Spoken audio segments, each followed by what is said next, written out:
مساء الخير. أنا النهاردة قابلت دكتور محمد الطباخ. فهم من أوائل الناس اللي كانوا بيبنوا في العاصمة الإدارية، وبدأوا دلوقتي تشغيل. فطبعا احنا كبروكرز او ديفلوبرز لما عميل بيجي يسألنا انتوا سعر المتر هيتأجر بكام، او الاكسبكتد برايس للمتر، ما بنعرفش طبعا نجاوب، لان مفيش حاجه فعليه على ارض الواقع في العاصمه كانت متأجره. فبالتالي بنبدأ ان احنا نحسب على التجمع.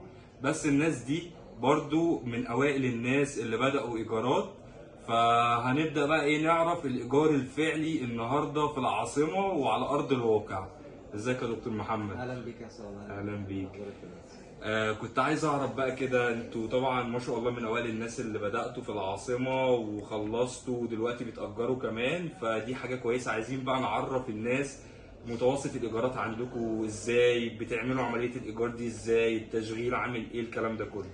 مبدئيا هو مشروع جولدن تاور 1 اتسلم في شهر 9 اللي فات، احنا بنتكلم تقريبا حوالي سنة. شهر 9 اللي فات ده كان استلام مبدئي بالنسبة للوحدات التجارية، من منطلق ان اللي حابب ان هو هيأجر بنفسه او هيشغل بنفسه، حابب ان هو يبدأ مع المشروع يبتدي يشطب محله. عندنا مثلا في المحلات التجارية حاليا مجموعة صيدليات دكتور عمر فؤاد شطبت الصيدلية وتقريبا خلصوا كل التقفيلات اللي فيها، وهيبدأوا يشغلوا الصيدلية ابتداء ان شاء الله من اول ما يستلموا ترخيص الصيدلية. طبعا انت عارف المنشآت الصحية بيبقى ليها شوية اجراءات معينة في ترخيصها، فده بالنسبة للتجاري. عندنا كمان في التجاري براند شهير جدا، كافي هاوس موجود، اول كافي هاوس تقريبا هيبقى موجود في العاصمه بشكل البراند او المتعارف عليه سكند كاب. سكند كاب برضو نفس القصه، استلم محله، شطب، فرش المحل، وان شاء الله برضو تشغيله مترقبين تشغيله خلال الفتره الجايه دي باذن الله، غالبا هيكون مع بدايه المدارس.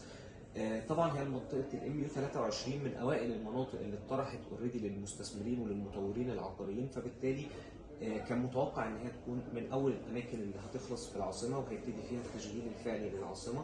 طبعا التشغيل في الوقت الحالي بالنسبه في لمشروع كثافة بقى، يعني في كثافة موجودة هناك في المنطقة حاليا؟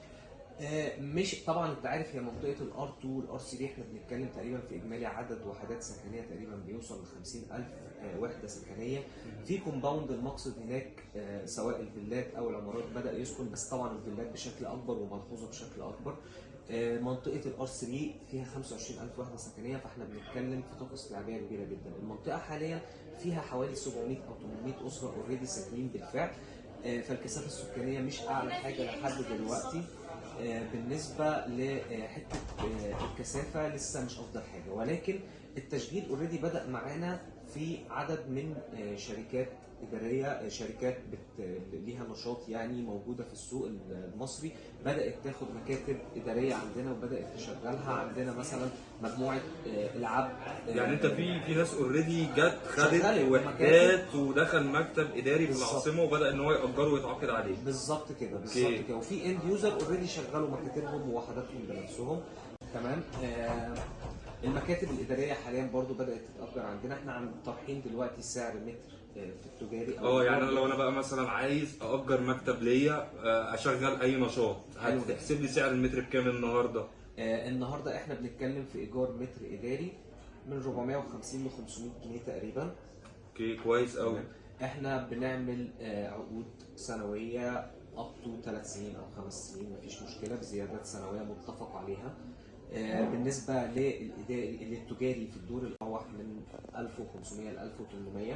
بالنسبه للدور الاول بنتكلم في سعر متر تقريبا او ايجار متر 1200. يعني انا النهارده سعر المتر ده بالكثافه اللي احنا بنتكلم فيها، اللي هي مش كبيره زي ما انت ما بتقول، بالاسعار دي 450 ل 500 للاداري، ومن 1000 ل 1200 لحد 1500 1700 للدور الارضي. بالظبط كده. طب كويس، يعني بجد حاجه كويسه قوي، وشابوه ليكم ان انتوا قدرتوا ان انتوا تبنوا وتسلموا وتشغلوا في الوقت ده كله، وبتشغلوا على الرغم ان مفيش الكثافه دي. هي الكثافه برضو مش هتتوجد غير بوجود خدمات.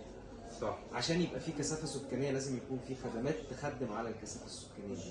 منطقه الام يو 23 اوشكت فعلا على التسليم بشكل كبير جدا، حتى كل المشاريع اللي موجوده دلوقتي في الام يو 23 بتحاول ان هي تخلص مشاريعها وتشغلها بشكل كويس، فبالتالي الكثافه السكانيه جايه. اوكي. احنا دلوقتي بنشغل تشغيل مبدئي باسعار لازم تكون جاذبه، لان مفيش حد هيسيب المدن اوريدي عايشه وليفابل في التجمع او في اماكن تانية ويجي يقعد في العاصمه غير لما يكون في سعر اتراكتيف او ايجار اتراكتيف بالنسبه له. فهي دي كانت فكره الناصر في التشغيل، وكتير جدا شفناها في مدارس في السوق العقاري قبل كده في حته التشغيل بشويه عروض او شويه اسعار اتراكتيف يعني للعميل او لصاحب الاستثمار اللي عايز يشغل مصر. شكرا ليك دكتور محمد. كده دلوقتي لكل الناس اللي شغاله في القطاع العقاري عرفنا قيمه الايجارات النهارده موجوده بكام في العاصمه، ونقدر ان احنا نقيس عليها السنين الجايه. وميرسي جدا.